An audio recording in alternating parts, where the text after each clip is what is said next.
तो हेलो दोस्तों, तुम्हारा भाई लेकर आ चुका है हाई क्लास मानवा का चैप्टर 61 एंड 62। आई नो कि ये मानवा स्काई ऑफ लाइट भाई ने एक्सप्लेन करना बंद कर दी थी क्योंकि वो ब्रेक पर थी, लेकिन अब वो वापस शुरू हो चुकी है। सो अभी तक आपने पहले चैप्टर्स नहीं देखे तो स्काई ऑफ लाइट की चैनल पर जाके देख सकते हो। और हाँ, यहाँ पर आए हो तो चैनल को सब्सक्राइब जरूर करना। और मैं शायद इसे प्राइवेट भी कर दूं क्योंकि स्ट्राइक नहीं आनी चाहिए। इस पर अगर आ गई तो चैनल मोनेटाइज नहीं होगी। तो चलिए शुरू करते हैं, लेकिन उससे पहले रिकैप दे देता हूं चैप्टर 60 का।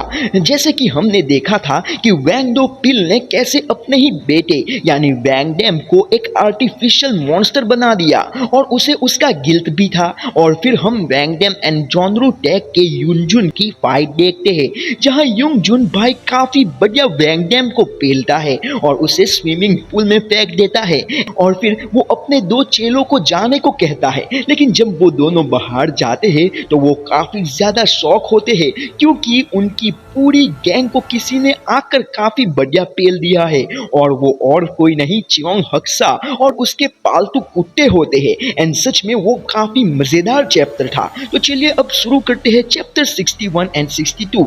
चैप्टर की शुरुआत में हम यूजुन का पास देखते हैं, जहां पर वो शायद चोरी करने के लिए आया होता है। तभी वुन यंग कहता है, हम पकड़े गए हैं, चलो जल्दी यहाँ से निकलते हैं। सोह्यून कहती है, बेवकूफ, कुछ ऐसी चीजें होती है जिसे तुम्हें नहीं देखनी चाहिए। वुन यंग बोलता है, क्या तुम ये चाहती हो कि मैं तुम्हें इस छोटी जगह में पीटूं? सोह्यून कहती है, अब चिल्लाना बंद करो और यूजिन चलो, अब इससे हमारा इस हफ्ते का गुजारा हो सकता है। तभी वहां पर यूजुन कुछ देखकर शॉक होता है। हम किसी को दरवाजे के पास गिरे हुए देखते हैं। वुन यंग बोलता है, अरे तुम क्या कर रहे हो? फिर युनजुन वहां पर जाकर देखता है और हम वहां पर एक बूढ़ी अम्मा को देखते हैं। ये देखकर वुन यंग बोलता है, इस बूढ़ी की कंडीशन ठीक नहीं लग रही, क्या वो सो नहीं रही? युनजुन बोलता है, जाओ और फोन या कोई और चीज ढूंढो। फिर हम एक हॉस्पिटल को देखते हैं। वहां पर डॉक्टर आता है और युनजुन को कहता है, ये एक माइकोकार्डिनल इन्फेक्शन है,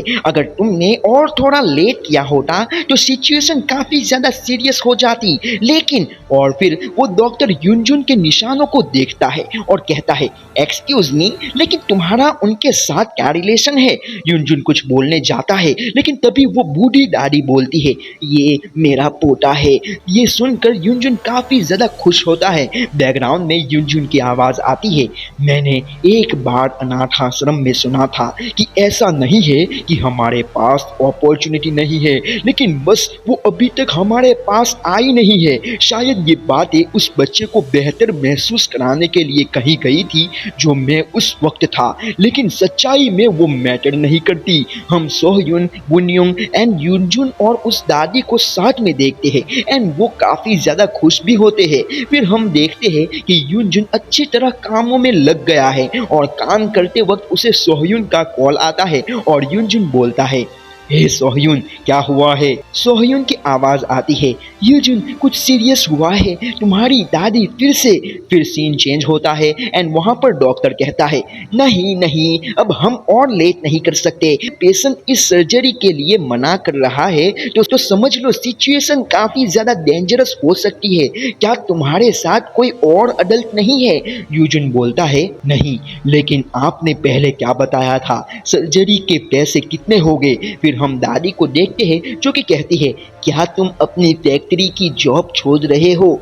युजुन बोलता है, नहीं दादी, फिर से नहीं, पहले हमें सर्जरी करवानी होगी। अगर सुह्योन और वुन यंग हमारी मदद करेंगे तो पैसे बन जाएंगे, हम संभाल लेंगे। दादी कहती है, युनजुन, तुम्हें इस एज में स्कूल जाना चाहिए, इसके बजाय कि तुम एक बूढ़ी के बारे में सोचो जो कि मरने के काफी ज्यादा करीब है। युजुन बोलता है, दादी, तुमने हमें तुम्हारे साथ रखा, प्लीज ऐसा मत बोलो, हम कुछ भी करके संभाल लेंगे। फिर हमें बैकग्राउंड में युजुन की आवाज आती है, लेकिन सिचुएशन और ज्यादा खराब होने लगी तो वो अपॉर्चुनिटी वर्ड मेरे लिए और ज्यादा दूर जाता रहा।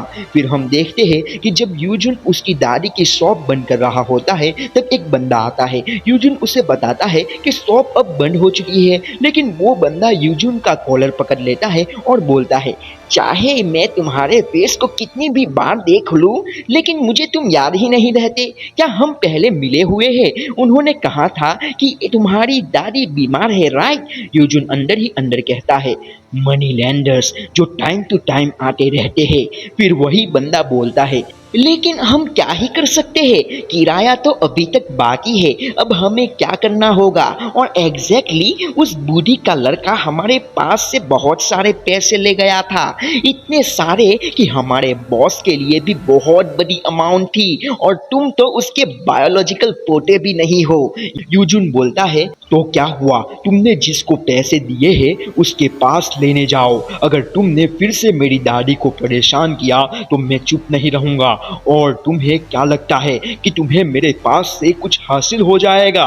वो मनी लैंडर बोलता है, क्या तुमसे हम कुछ हासिल करेंगे? हमें तुझसे कुछ नहीं चाहिए, हमें तो बस यही चाहिए कि तुम्हारी दादी जल्दी से इस दुनिया से चली जाए। तो तुम्हें कुछ नहीं करना है, क्योंकि वो एक रिस्पेक्टेड लेडी है, तो कुछ पैसे कॉन्डोलेंस मनी के तौर पर मिल ही जाएंगे, और जो बचे हुए पैसे हैं वो इस घर को बेचकर मिल जाएंगे। और जैसे कि मैंने कहा, तुम तो उसके बायोलॉजिकल ग्रैंडसन भी नहीं हो, तो अगर तुम चुप रहे तो सब कुछ आसानी से हो जाएगा।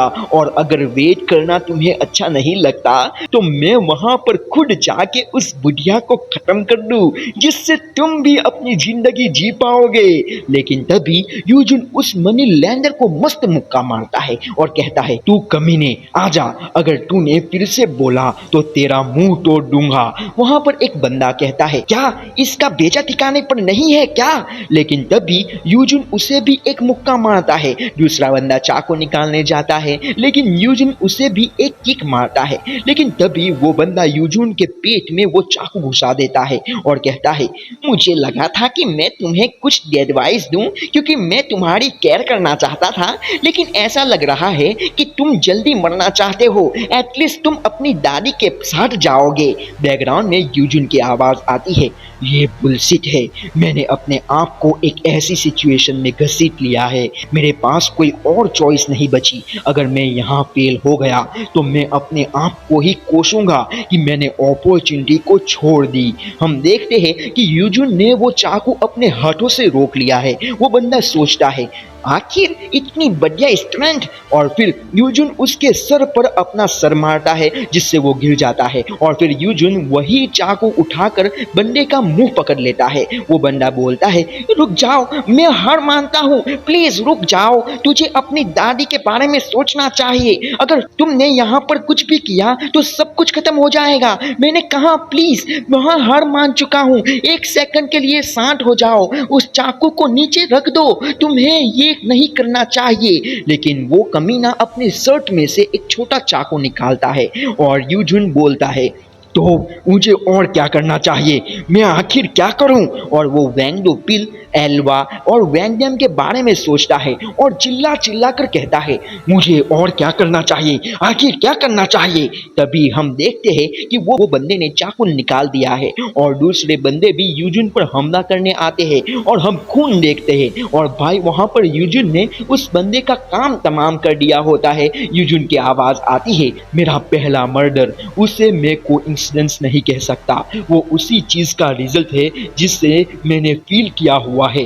तभी वहां पर एक बंदा आता है और कहता है, वेल अभी तक वो काम के थे, जो कि वो मनी लैंडिंग के अलावा दूसरे कामों में वो बहुत अच्छे थे। अब दिक्कत आ चुकी है, अब तुम क्या करना चाहते हो? तभी उसके पीछे से चियोन हक्सा निकलता है। यूजुन अपने आप से बातें करते हुए कहता है, क्या ये इन कमीनों का बॉस है? नहीं, कोई और उसके पीछे है, आखिर ये कौन है? चियोन हक्सा बोलता है, ऐसा लग रहा है कि तुम्हारा ये पहली बार नहीं है चाकू चलाना, तुम्हारे पास वो टैलेंट है जो मैं चाहता था, लेकिन तुम्हें पैसे की ज़रूरत है ना? अब तुम्हें इस सभी चीज़ों की रिस्पॉन्सिबिलिटी लेनी होगी। यूजुन अपने आप को कहता है, क्या इस बंदे के पास उस बंदे से ज़्यादा अथॉरिटी है। ये मेरी एज जितना होगा, नहीं ये शायद मुझसे भी छोटा होगा। ये अजीब फीलिंग क्या है? चियोन हक्सा बोलता है, मैं तुम्हारी मदद करूँगा। मैं सोच रहा हूँ कि ऐसा कुछ क्रिएट किया जाए जिसमें तुम्हारे और मेरे जैसे लोग हो। पूरे सियोल की एक अलायंस बनानी चाहिए। क्या तुम सोच रहे हो ऐसा करने का? ये एक बहुत ही बढ़िया अपॉर्चुनिटी है और अपने हाथ को आगे बढ़ाता है। फिर सीन प्रेजेंट में आता है जहां वैंग डेम स्विमिंग पूल से बाहर निकलता है। यूजिन बोलता है, तुम्हारे बाप ने हमें बचाया और तुमने हमें चाकू घोंपा और मुझे ये नहीं पता कि उसने ये अपनी रिस्पॉन्सिबिलिटी के लिए किया या फिर उसके लिए हम यूजफुल नहीं रहे। यहाँ पर यूजुन वैंग दो पिल की बात कर रहा है और बोलता है, उसने हमें यूं ही छोड़ दिया ऐसे जख्मों के साथ जिसे हम कभी भर नहीं सकते, जैसे कि ये स्कार तुमने मुझे दिए हैं। लेकिन वो तेरे बाप की सबसे बड़ी गलती थी। तुम्हें कैसा लग रहा है जब तुम्हें पता चला कि हम सब जिंदा है, और तब जब तुम्हें पता चला कि तुमने कभी किसी को सच में नहीं मारा? क्या तुम्हारे सर पर से बोझ कम हुआ और अब अच्छा लग रहा है? अगर ऐसी बात है तो ये काफी ज्यादा डिसअपॉइंटिंग है, क्योंकि हमारी जिंदगी कुछ भी नहीं बल्कि ऐसी बेकार चीजों से भरी हुई है जो कि एक के बाद एक होती रहती है। कुछ मैटर नहीं करता कि तुम कितना स्ट्रगल कर रहे हो, ये टूटी हुई जिंदगी कभी जुड़ नहीं पाएगी। जिस मोमेंट को हम अपॉर्चुनिटी कह रहे थे वो हमें और गहराइयां में ले गई, और उन कमीनों ने हमें कभी इंसान ही नहीं समझा, बस ऐसा समझा कि हम एक पालतू कुत्ते हैं।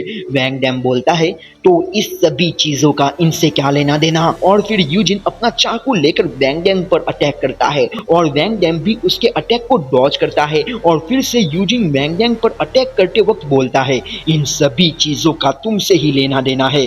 तुम्हें और चियोन हक्सा को कीमत चुकानी होगी। हम खुद अपनी अपॉर्चुनिटी को हासिल करेंगे, ऐसी अपॉर्चुनिटी नहीं जिसके लिए वेट करना पड़े, हम बेवकूफों की तरह इंतजार करें, लेकिन रियल अपॉर्चुनिटी हमें खुद बनानी पड़ती है। तभी फिर से वैंग डैम यूजिन के अटैक को डॉज कर लेता है और यूजिन बोलता है, तुम्हारे लिए अपॉर्चुनिटी ये थी कि तुमने हमारी सभी चीजें छीन ली, और फिर एक किक मारता है जिससे वैंग डैम का पैर बैलेंस में नहीं रहता और वैंग डैम गिर जाता है। और फिर यूजिन वापस कहता है, और आखिरकार सभी पास्ट की चीजों को खत्म करके हमें सच्ची कामयाबी मिल ही गई और अब हम उससे कंप्लीटली फ्री हो चुके हैं।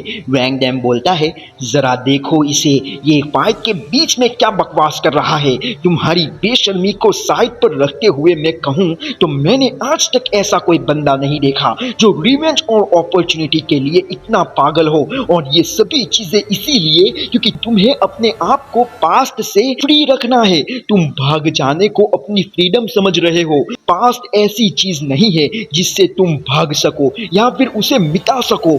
यूजुन बोलता है, ये तो सिर्फ तुम्हारा मानना है। तभी वैंग डैम यूजुन पर अपने चाकू से अटैक करता है। यूजुन उसे डॉज कर लेता है और एक अटैक करने जाता है और अंदर ही अंदर कहता है, मैं देख रहा हूँ तुम अपने उस पैर की वजह से इतना जल्दी कर रहे हो। भले ही तुम वैंग डैम हो, तुम्हारे पास रियल एक्सपीरियंस नहीं है, इसीलिए ये सब हो रहा है। अब आउटकम ऑलरेडी डिसाइड हो चुकी है। तभी वैंग डैम वापस घूमते हुए यूजुन को एक किक मारता है। यूजिन अपने आप से बातें करते हुए कहता है, क्या उसने मेरे अटैक को प्रेडिक्ट कर लिया? उसके खुद के अटैक के तुरंत बाद और वही स्ट्रेंथ के साथ उसने किक लगाई। अगर टाइमिंग थोड़ी भी चेंज होती तो उसका सीधा पैर भी खत्म हो जाता। और फिर वो दोनों फाइट करते हैं और बैकग्राउंड में यूजिन बोलता है, हाँ मैं तुम्हारी फाइटिंग स्किल्स को एक्नॉलेज करता हूँ, लेकिन कुछ भी हो जाए आउटकम सेम ही रहेगा। तुमने मेरे जैसी जिंदगी नहीं जी है। फिर सीन पास में जाता है जहाँ सुहयुन कहती है, यूजुन तुम कहाँ पर थे और तुमने दादी के सर्जरी के लिए पैसे कैसे दिए? यूजुन बोलता है, मैं तुम्हें बाद में एक्सप्लेन करूंगा, लेकिन पहले हम सब लोगों को एक साथ लाते हैं जो पहले हमारे साथ थे। फिर हम देखते हैं कि यूजुन के सभी दोस्त जूडोंग टेक हाई स्कूल का यूनिफॉर्म पहनते हैं और काफी खुश होते हैं। यूजुन बोलता है, नॉर्मल बच्चों के लिए ये आम चीज होगी, लेकिन मैंने जैसे कि बहुत बार कहा है, हम ये यूनिफॉर्म बिना कीमत चुकाए नहीं पहन सकते। मैं तुम लोगों पर जबरदस्ती नहीं करना चाहता। जो लोग ज्वाइन करना नहीं चाहते वो यहाँ से जा सकते हैं। याद रखना कि अपॉर्चुनिटी आसानी से नहीं मिलती। फिर सीन प्रिजन में आता है जहाँ यूजुन वैंग डेंग पर वापस अटैक करता है, और लेकिन वैंग डेंग उन सभी अटैक को डॉज कर लेता है और यूजुन कहता है, तुम अपने आप को काफी ज्यादा तकलीफ में डाल रहे हो। और तभी वो चाकू वैंग डेंग के कंधे पे लगता है। फिर से यूजुन कहता है, तुम्हारे पास कॉमन सेंस होना चाहिए। तुम सच में ये सोच रहे हो कि तुम सभी अटैक को डॉज कर पाओगे उस तुम्हारे पैर के साथ? तो तुम्हें अब पीछे हट जाना चाहिए। तभी यूजुन वैंग डेंग पर अटैक करता है, लेकिन इस बार वैंग डेंग अपना एक मुक्का उसके वही हाथ पर मारता है जहां पर उसने चाकू मारा था। यूजुन बोलता है, तुझे पता है अगर तू ये ट्रिक्स यूज नहीं करेगा तो तू मारा जाएगा, इसीलिए तुम्हारे पास मेरी एक ही वीकनेस है, ये मेरा इंजर्ड राइट हैंड। तुम्हारे उस घायल पैर के बावजूद तुम आगे बढ़ रहे हो। चलो यार, अब वो चाकू भी छोड़ दो अपने सीधे हाथ से। फिर हम देखते हैं कि यूजुन अपना एक चाकू सीधा वैंग डेंग को मारता है और कहता है, चलो अब जैसा तुम चाहते हो वैसा करते हैं। और फिर अपने दूसरे हथियार से वैंग डेंग के पसलियों में वो अटैक करने जाता है, लेकिन वैंग डेंग उस अटैक को अपने चाकू से रोक लेता है एंड अपने वही चाकू से उसके हथियार को तोड़ देता है। ये देखकर यूजुन काफी ज्यादा शॉक होता है और कहता है, ये डैगर मैंने इसे कहीं देखा है, ये स्वॉर्ड ब्रेकर है। हमें बताया जाता है कि स्वॉर्ड ब्रेकर ऐसा हथियार है जो ओपोनेंट के हथियार को रोकने और तोड़ने के लिए बनाया जाता है। यूजुन बोलता है, इसे सिंपल वे में कहूं तो ये स्वॉर्ड ब्रेकर से सिर्फ ओपोनेंट के हथियार को रोका जा सकता है, लेकिन किसी के वेपन को तोड़ना इम्पॉसिबल है। लेकिन क्या मेरा वेपन उसके अंदर फंस चुका था और क्या लीवर प्रिंसिपल ने परफेक्टली काम किया? लेकिन अब वो सभी चीजें कुछ काम की नहीं है।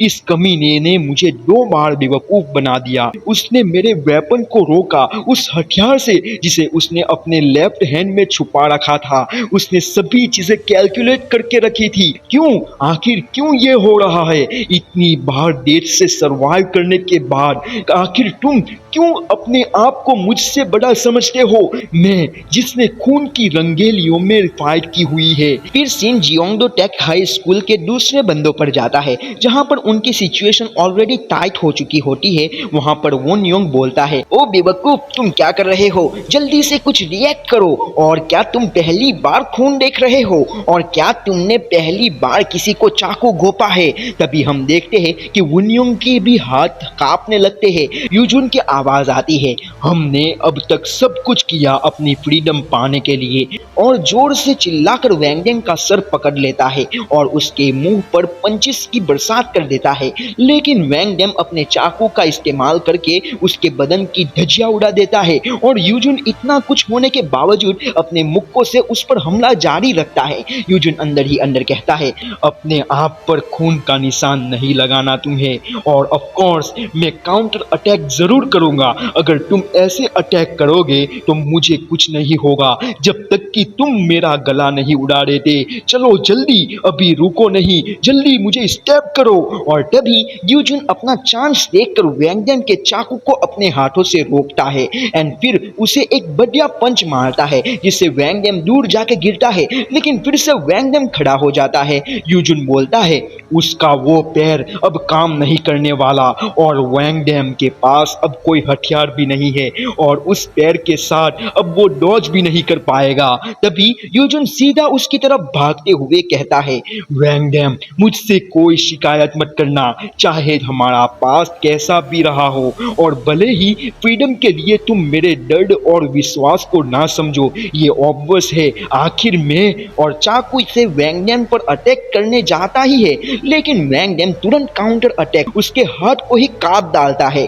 यूजुन बोलता है, आखिर ये क्या है, वो क्या कर रहा है, क्या यूज कर रहा है। फिर वो पोजीशन उसने वो जानबूझकर लॉन्ग स्वॉर्ड फेंकी थी। आखिर ये काफी ज्यादा खतरनाक बंदा है, इसने सब कुछ कैलकुलेट कर लिया था। आखिर उसने कितनी बार मुझे मारा, तीसरी बार या चौथी बार या फिर शायद। तभी हम देखते हैं कि इतनी ज्यादा मार खाने के बावजूद भी यूजुन अपने चाकू के साथ चिल्लाते हुए वैंग डेम को खत्म करने आगे बढ़ता है। वैंग डेम अपनी पोजीशन में आ जाता है। यूजुन कहता है, अभी ऐसा लग रहा है कि वो कंप्लीटली एक शैतान के कब्जे में आ चुका है। और फिर हम एक खतरनाक पैनल देख, तभी वैंग डेम लिटरली फिर से यूजुन के बदन को भाई फिर से पूरा जख्मों से भर देता है। यूजुन बोलता है, यहाँ एक्सपीरियंस मायने नहीं रखता। वैंग डो पिल ने वैंग डेम के अंदर जो डिजायर प्लांट की है, जो ऐसी स्किल थी जिसे उसके पीक तक ले जाया गया, और वो सिर्फ सर्वाइवल पर बेस्ड है। उसने उसके रियल लाइफ कॉम्बैट पर रोक लगा दी, जिससे अंडरवर्ल्ड में उसका नाम किसी को पता ना चले। लेकिन उसने वैसी ट्रेनिंग करवाई जो कि रियलिटी से कई ज्यादा हार्श थी, हमेशा डिफरेंट, हमेशा नया। फिर भी ये हमेशा अनबियरेबल पेन की एक चैन बन चुकी थी, और इसीलिए इस बंदे की लिमिट्स को नापना इम्पॉसिबल है। लेकिन रियल लाइफ एक्सपीरियंस को भी हम इग्नोर नहीं कर सकते। लेकिन हर बार डिसाइड होने वाली कंडीशन भी कभी कभी चेंज हो जाती है, भले ही छोटी हो, लेकिन ये कंप्लीटली डिफरेंट होती है। एक ऐसे इंसान का बेटा होना जो कि अपने कर्मों के बोझ तले दबा हुआ हो, कुछ ऐसा जो कि मिस फॉर्च्यून से भी कई आगे शॉकिंग पॉइंट तक। एक वर्ड में बताऊं तो वो प्योरिटी है जो सबसे ज्यादा मैटर करती है। अब मुझे समझ में आ गया, इस कॉम्बैट और लेवल पर मैं कंप्लीटली हार चुका हूं। एकदम साफ और ब्रूटल वो एक ऐसे पॉइंट पर है जिसे मैं मेजर भी नहीं कर सकता। उसकी प्योरिटी सब कुछ बता देती है। ये एक एडवांटेज है फाइट में। सबसे बड़ा डिफरेंस ये है, सब चीजें देखकर मेरे जैसे बंदा भी जो कि तुम्हारा दुश्मन है, वो भी तुम्हारी इन स्किल्स को एडमायर कर रहा है। ये सच में तुम्हें तुम्हारे पहले के जनरेशन से मिला हुआ है। इन शॉर्ट, यूजुन वैंग डो पिल की बात कर रहा है। फिर सीन चेंज होता है और हम वही खून खराबा देखते हैं जो कि काफी ज्यादा बढ़िया चल रहा होता है। वहां पर जियोंग तेसु बोलता है, अरे देखो तो जरा, ये लोग पहले ऐसे लग रहे थे जो कि हमें प्रॉब्लम्स देंगे, लेकिन अभी तो इन्हें संभालना काफी ज्यादा आसान हो चुका है। हम देखते हैं कि सुहयोन और वुन यंग भी फाइट में जुड़ चुके हैं और वो चियोन हक्सा के बंदों को काफी बढ़िया पेर रहे होते हैं। तभी वुन यंग अपने बंदों को देखकर सोचता है, ये कमीने दूसरे लोग। लेकिन तभी वो देखता है कि यूजुन भी काफी ज्यादा बेकार कंडीशन में है। ये देखकर वो काफी ज्यादा शॉक होता है और पास के बारे में सोचता है, जहां वुन यंग यूजुन को कहता है, अरे यूजुन, तुम इतनी चिंता क्यों कर रहे हो? ऐसे तुम नहीं हो। वो कमीना वैंग डेम बहुत वक्त से एक्टिव नहीं है, और वो चियोन हक्सा आखिर वो क्या ही कर सकता है जो कि सिर्फ अपनी चेयर पर बैठे रहता है। यूजुन बोलता है, मैं हेसिटेट नहीं करूंगा, लेकिन फिर भी इन केस अगर मुझे कुछ हो जाए तो वुन यंग, तुम्हें दूसरे लोगों को संभालना होगा। भले ही वो हमारी फैमिली है, लेकिन उनकी तकदीर हमारी तरह मत होने देना। वुन यंग बोलता है, मुझे पता था कि अलायंस में कसाई की तरह बिहेव करने की वजह से सभी लोग पास का बदला लेना चाहते थे, लेकिन आखिरकार अगर चीजें गलत हुई तो सभी की मौत कुत्ते की तरह होगी, जैसे कि वो हर वक्त हमें देख रहा था। वो कमीनी अनकंफर्टेबल और अजीब फीलिंग, लेकिन उसे कैसे पता चला कि ये गड़बड़ यहाँ हुई है? ये एक तख्ता पलट वार है। मुझे तब पता चल चुका था जब उन्होंने ब्रोकर पर भी अटैक किया था, लेकिन वो लोग हमारे रूटीन के बारे में जानते थे। तभी वुनयुंग की यादों में से सुहयुन कहती है, तुम्हारा ये डिसीजन मुझे अच्छा नहीं लग रहा। तुम अपने इमोशंस की वजह से ले रहे हो। सच बताऊं तो ये सारी चीजें मुझे कुछ ठीक नहीं लग रही। जो मैटर करता है वो पास नहीं है, प्रेजेंट है। तभी वुनयुंग बोलता है, अरे अब उसके बारे में सोचूं तो तुम भी वहां पर थी। तभी वुनयुंग सुहयुन को पीछे से खींचकर एक बंदे को एक बढ़िया सा बैट मारता है और सुहयुन को जांग्यू की तरफ फेंकता है। वुनयुंग बोलता है, जांग्यू जाओ, सबको यहाँ से लेकर जाओ। तभी सोह्यून चिल्लाकर कहती है, वुनयंग रुको, आखिर यहाँ पर क्या चल रहा है? वुनयंग बोलता है, अभी सिर्फ तुम ही अकेली हो जिसे कुछ नहीं हुआ है। सोह्यून बोलती है, यूजुन के बारे में क्या? नहीं, ये सब हो रहा है उस रीजन की वजह से। वुनयंग बोलता है, हाँ मुझे पता है, और अपने आप से कहता है, हाँ उसे सबसे ज्यादा डर हमारी पॉइंटलेस मौत के बारे में था। उसके लिए आउटकम पहले से ही तय था, इसीलिए तख्त पलट रोकने के लिए और वैंगडैम को सौंपने के बदले उसने चियोन हक्सा को हमारी स्कूल के बच्चों की जान को जरूर बख्श देने की बात की होगी। और ऑफ कोर्स चियोन हक्सा को ऑलरेडी पता चल चुका था कि तुमने ये एक प्लान बनाया है, और इसीलिए उसने अपनी प्रॉमिस तोड़ दी। मैं समझता हूँ हमने सिर्फ हमारे एंगर की वजह से डिसीजन काफी खराब चुने थे, और तुमने वो डिसीजन इसीलिए लिए क्योंकि तुम्हें हमारी चिंता थी। तुम्हें लगता है कि मैं इसके बारे में नहीं समझूंगा? सोह्यून रोते हुए बोलती है, मुझे जाने दो, मैं इस तरह नहीं जिंदा रह पाऊंगी, मुझे भी तुम्हारे साथ मरना है। वुनयंग बोलता है, अरे मैंने तुम्हें कहा कि यहाँ से जाओ, सीरियसली तुम्हें आखिर तक नहीं पता चला? वेल तुम्हें शायद नहीं पता होगा, अच्छे लड़के हमेशा जानबूझकर ऐसा ही रिएक्ट करते हैं उनके सामने जिसको वो पसंद करते हैं। तुम्हें पता है इसके बारे में? प्लीज स्मोकिंग बंद कर देना। तभी जांग्यू सोह्यून को लेकर वहां से जाने लगता है। सोह्यून चिल्लाकर और रोते हुए कहती है, जांग्यू प्लीज रुको, ये सब मेरी वजह से हुआ है, मेरी वजह से ही हुआ है। वुनयंग बोलता है, एनीवे इसके साथ मैंने अपने बेस्ट दिया, मुझे कंप्लेन मत करना, अगर हम मरने के बाद मिले तो मैं तुम्हें बहुत पसंद करता हूँ। और तभी उसके सामने चियोन हक्सा आता है, and you all know what is gonna be happen with him, but really यार I love the way author write this love story.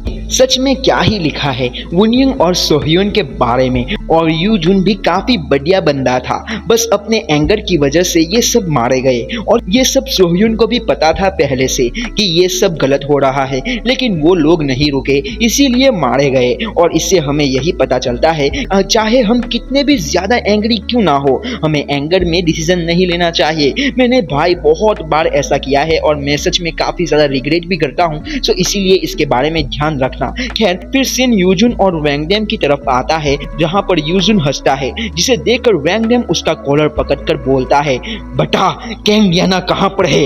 यूजुन बोलता है, इडियट तुझे अभी तक नहीं पता चला, मैंने उसे कब से खत्म कर दिया है।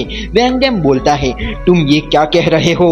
यूजुन बोलता है, तुम्हें क्या लगता है मेरे पास कुछ रीजन है झूठ बोलने का? मैंने सिर्फ ऐसा बिहेव किया कि वो जिंदा है, इसीलिए क्योंकि तुम यहाँ पर आओ। अब उसके बारे में सोचूं तो तुम्हें वहाँ पर लाशें नहीं दिखी होगी उन सिविलियंस की। गुजवान में हमारे लिए वो लड़की कुछ स्पेशल नहीं थी, उसे ज्यादा दर्द देने के लिए मैंने उसे जिंदा काट दिया। उसकी चीख चारों तरफ गूंज रही थी। क्या वो तब चीखी जब मैंने उसके पेट में चाकू घोंपा था, या फिर वो अपनी मॉम के लिए रो रही थी? आज यार वो लड़की काफी ज्यादा बदनसीब थी, वो सिर्फ एक घटिया गैंगस्टर के बच्चे के लिए मारी गई, ये तक नहीं पता था उसको कि वो किस लिए मारी गई। ये सब सुनकर वैंगडैम काफी ज्यादा एंगर में कहता है, साले चुप कर, तेरे बकवास को कमीने। यूजुन बोलता है, हाँ जल्दी से मार दे मुझे, तुम्हें भी बस रिवेंज चाहिए। तुम जो कर रहे हो वो कोई सिंपल चीज नहीं है, मैं ऑलरेडी मरने वाला हूँ, एक बार और एक स्लैश और मेरा काम तमाम हो जाएगा, जल्दी करो, जल्दी मार दो। तभी वैंगडैम अपनी स्वॉर्ड को मारता है, लेकिन हम देखते हैं कि वैंगडैम ने उसे नहीं मारा और वहां से जाने लगता है। यूजुन बोलता है, ओए वैंगडैम तुम ये क्या कर रहे हो? वैंगडैम बोलता है, अगर तुम्हें मरना है तो खुद अकेले मर जाओ। ये सुनकर यूजुन काफी ज्यादा एंग्री होकर कहता है, तू कमीने, सेल्फिश बास्टर्ड, आखिर तक तुमने मुझे सिर्फ उकसाया है, मैं ही हूँ जिसने तुम्हारी गर्लफ्रेंड को मारा, और वो भी काफी घटिया तरीके से मारा। तू कमीने शाइको, क्या तुम इस किस तरह क्लीन रहकर प्यार पा सकोगे, उस लड़की के बारे में सोचो और रिवेंज लो, मार दो मुझे। और वो चाकू को वैंग डैम के छाती पर रखते हुए ये सब कहता है, लेकिन वैंग डैम कुछ रिएक्ट नहीं करता। ये देखकर यूजुन बोलता है, उसकी आंखें ये ऑलरेडी अपने ख्यालों में खो चुकी है। ये इर्रेस्पॉन्सिबल कमीना, तुम्हें कुछ आइडिया भी है मैं किस चीजों से गुजरा हूँ अपने आप को खत्म करने के लिए? इतना सब कुछ करने के बाद तुम वापस उस तरफ बन गए। अगर तुम मुझे नहीं मारोगे तो मैं तुम्हें मार दूंगा। वैंग डैम, मुझे सुन रहे हो? तू कमीने कचरे कहीं के, मुझे मार दे। मुझे सुन रहे हो? मुझे मार दे। तुम जीत चुके हो और आखिर में तुम मुझे जाने दे रहे हो। मैं तुम्हें मार दूंगा, मैं तुम्हें मार दूंगा। तुम्हारे पास कुछ नहीं बचेगा इस दुनिया में, मैं तुम्हें मार दूंगा। लेकिन तभी चियोन हक्सा आता है और कहता है, तो फिर बहुत प्रॉब्लम्स होगी। और भाई तभी हम देखते हैं कि चियोन हक्सा ने यूजुन के गले में चाकू डाल दिया है, जिसकी वजह से यूजुन अपने आप को संभाल नहीं पाता और लाल पानी निकलने लगता है। चियोन हक्सा वैंग डैम को साइड पर करता है और यूजुन को किक मारते हुए कहता है, ये तुम्हारा घटिया खून हम पर पद रहा है। यूजुन मरते हुए कहता है, ये बंदा यहाँ पर कैसे आ गया? मेरे लोग बाहर थे। नहीं, ये नहीं हो सकता। तो फिर वही हुआ, मैं सब कुछ समझ गया। जिसे मैंने अपनी अपॉर्चुनिटी समझा था वो एक्चुअली मेरी तकदीर थी। क्या कोई जिंदा भी बचा होगा? किसी को तो जिंदा रहना होगा मेरी दादी की केयर करने के लिए। इवन जो पैसे हमने बचाए थे, अब पीछे मुड़कर देखूं तो मेरे लिए और सबके लिए सच में जो अपॉर्चुनिटी फाइंड कर रहे थे वो हमेशा मौजूद थी। दूसरे लोगों के लिए भी अब चॉइस को रिग्रेट करने के बजाय हमारे लिए नहीं, मेरे लिए सब कुछ सही करना आसान होता। खुद को एक ऑर्डिनरी पर्सन ना समझ के फिर से यूजुन याद करते हुए कहता है, हम ये कपड़े को बिना कीमत चुकाए नहीं पहन सकते, भले ही कोई गटर के अंदर रहता हो। ऐसा कोई रीजन नहीं है उन लोगों के लिए जो कतर में रहते हैं कि वो सन की किरणें जो कि दरारों में से आती है उन्हें रिफ्यूज कर दे या ठुकरा दे। मुझे उस वक्त करवाहट की बजाय मुझे उस वक्त काफी रिलीफ्ड फील हो रहा था, जैसे कि कुछ अननोन फीलिंग मुझसे दूर हो चुकी हो। हम सभी लोगों को काफी ज्यादा खुश देखते हैं। यूजुन बोलता है, हाँ मैं इसे एक्सेप्ट नहीं करना चाहता क्योंकि ये काफी ज्यादा हर्ट करता है, लेकिन मैं ही हूँ जिसने उन सब पर ये बोझ डाला। लेकिन मरने से पहले एक बात तो क्लियर हो गई, इसके बाद सभी चीजें काफी ज्यादा इंटरेस्टिंग होगी। मैं बस इसीलिए डिसअपॉइंट हूँ कि क्योंकि मैं उसे खुद नहीं देख पाऊंगा। आखिर ये कमीना तुम्हें कितना नीचे गिराएगा। और फिर यूजुन वहां पर ही आखिरी सांस ले लेता है। उफ बडीज, सच बताऊं तो भाई मैं सच में रोने वाला था इस बंदे के लिए। यार क्या ही बताऊं, ये कैरेक्टर काफी अच्छा लिखा है इस ऑथर ने। I just love it. खैर वैंग डैम वहां पर कुछ रिएक्शन ही नहीं देता। चियोन हक्सा वो चाकू वैंग डैम के अंदर से निकालता है, तभी वैंग डैम होश में आता है और वो अपनी पोजीशन ले लेता है। लेकिन अचानक कुछ रियली अनएक्सपेक्टेड होता है और चियोन हक्सा वैंग डैम को गले लगा लेता है और कहता है, फाइनली हम मिल गए मेरे भाई। उफ यार क्या ही चैप्टर था, मजा आ गया। और आप चाहते हो कि मैं कास्टल मानवा भी कंटिन्यू करूं तो प्लीज मुझे कमेंट सेक्शन में जरूर बताना। तो फिर मिलते हैं अगली वीडियो में, तब तक के लिए take care of yourself and keep rocking. This is Akira signing of.